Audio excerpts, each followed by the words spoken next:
This last section is on power. And so if we look at this question, two cars are identical with one exception. One of the cars is a more powerful engine. How does having more power make the car behave differently? So what does power mean in this case, and what units are used to be measuring power? Think about that for a second. And now let's look at the definition given by your book. So the power is the rate of energy transferred. So it's the energy used or work done per time period, and we will be using seconds. So it's work per time. Power is equal to work over time. Or we can use force times speed, because let's look at what is work. Oops, let's use a different color. I need to use probably yellow. Work is equal to force times distance, right? And so if I have power is equal to work over time, and I want to put the work equation in here, I have force times the distance over time. Distance over time right here is equal to speed, so I can also say that power is equal to force times velocity. So that's how we get this equation here. So the SI units for power is joules per second, which we call a watt. So another big W. That is not work, that is not weight, that is a watt. And that is equivalent to a kilogram times meter squared over a seconds cubed. Horsepower is probably a more familiar term unit for you, and that's just a different system that we're used to hearing that 1 horsepower unit is equal to 746 watts. That's an equivalent you can use to convert from one to the other. So these bulbs all consume different amounts of power. A 100-watt bulb consumes 100 joules of energy every second. So you can know you can go to the store and get 25 watts, 60 watts, 40 watt, 100 watt.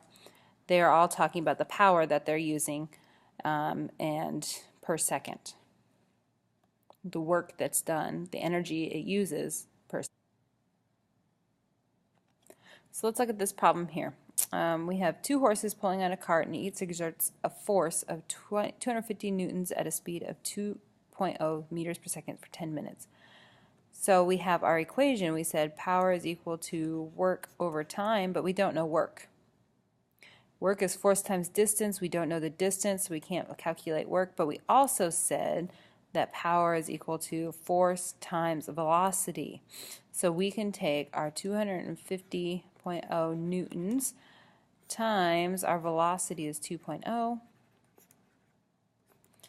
and we would get 500, I guess it would be watts. Yeah, because we're calculating power.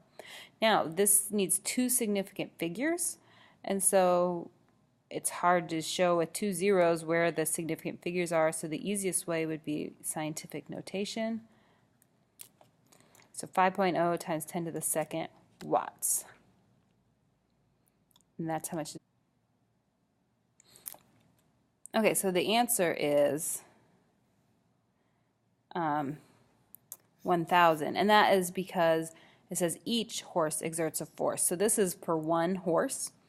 So if we went to look at the 2 horses together, that would be 1,000 watts. Add the 500 together. And then how much work is done? If we know the power, we know the time. So we have power was 1.0 times 10 to the third watts. We can find work, and we know time is 10 minutes, but we need that in seconds. So there are 60 seconds in a minute, so 600 seconds. And we should get 6 times 10 to the 5th joules when we do that.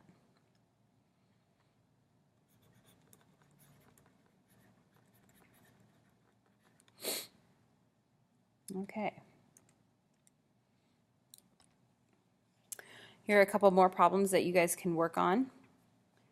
If we have questions, make sure you bring them to class. We will start working on the problem set F in class on Monday or tomorrow. So So what do you think? So how is having a more powerful engine change the way the car behaves? Be able to do more work, give out more energy in a certain time period. And the units are watts.